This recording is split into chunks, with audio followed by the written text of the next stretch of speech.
acceso a información demandada e a pouca transparencia no procedimento facíanos esperar que a autorización da día sería pronto unha realidade. Sentimos unha fonda indignación porque a Xunta de Galicia, en base a informes de parte, cheos de falsidades e incoherencias, ven de dar o primeiro paso para facilitar a instalación dun complexo industrial que pretende fabricar 400.000 toneladas de pasta de celulosa solúvel ao ano e 200.000 de fibra téxtil lyocell,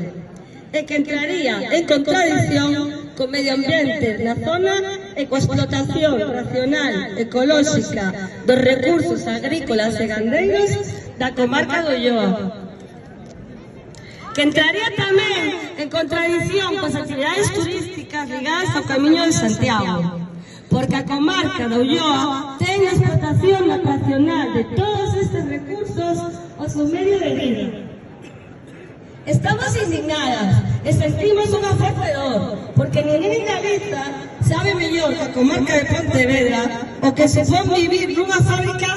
de celulosa ao teu carón, porque sabemos a destrucción provocada polo complexo en Celnosa na nosa ría, no Monte Galego e nas nosas vidas, porque sabemos o que é vivir baixo amenazas e as chantaxes de Ence. Permitir a instalación do complexo de Altri Green Fiber na comarca do Ulloa suporía repetir unha temeridade como a perpetrada baixo o franquismo na nosa comarca. Porque, por máis que digan que vai ter unha tecnoloxía distinta de Ence, provocaría un atentado ambiental, económico e social naquela comarca. E o que non queremos para nós, non o queremos para ninguén. Mais unha vez, a Xunta de Galicia e a Xunta do presidente Rueda e as conselleiras Ángeles Vázquez e María Jesús Lorenzana optan pola defensa dos intereses empresariais frente á defensa do ben común e confirma que a protección do medio ambiente e os recursos naturais do noso país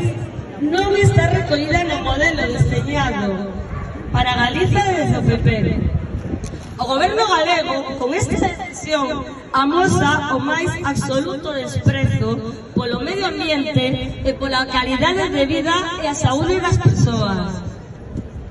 Resulta lamentable tamén a falta de respeto do goberno galego coa poboación ou aproveitar calquera ocasión para vender o proxecto Gama, deixando de ser garante da imparcialidade que debería caracterizar un goberno que coida os intereses da poboación e non unha empresa. Unha industria cabe coas nosas comarcas que deixe aire, auga e terra queimados, poñendo en risco a saúde das nosas fillas e que polo beneficio económico a curto prazo se vexe ameazado o futuro de centos de familias das comarcas do interior da Galiza e da Ría de Arousa. Neste sentido, hoxe, con esta concentración urxente e con todas as movilizacións que se están a facer ao longo do país, queremos facer saber a nosa firme decisión de seguir loitando pola defensa do medio ambiente, pola defensa dunha economía baseada na explotación racional dos nosos recursos e pola defensa da saúde e a calidade de vida das persoas. Queremos facer saber que o seu proxecto pode contar coa súa autorización ambiental,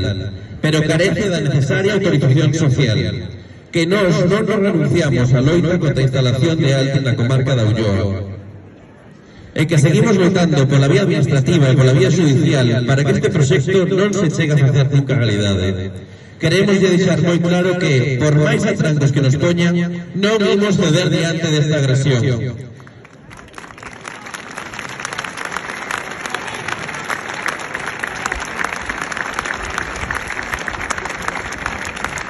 Denunciamos que o que aconteceu a nivel administrativo é inadmisible e que as normas foron axeitando o seu proxecto garantindo que saíra adiante a toda costa. No caso de Altri non son os proxectos que deben axustarse ás normativas ou estrategias, senón xusto o contrario. Múdanse as leis ou plans para axustalos aos intereses de Altri. Neste sentido, e xa para rematar, queremos facer un chamamento para que asistades o próximo sábado 22, ás 12 da mañá, a manifestación contra a Altri e a mina de Touro, que terá lugar na Pobra do Caramiñal, en a que, por mar e por terra, seguiremos berrando Altri non e mina non.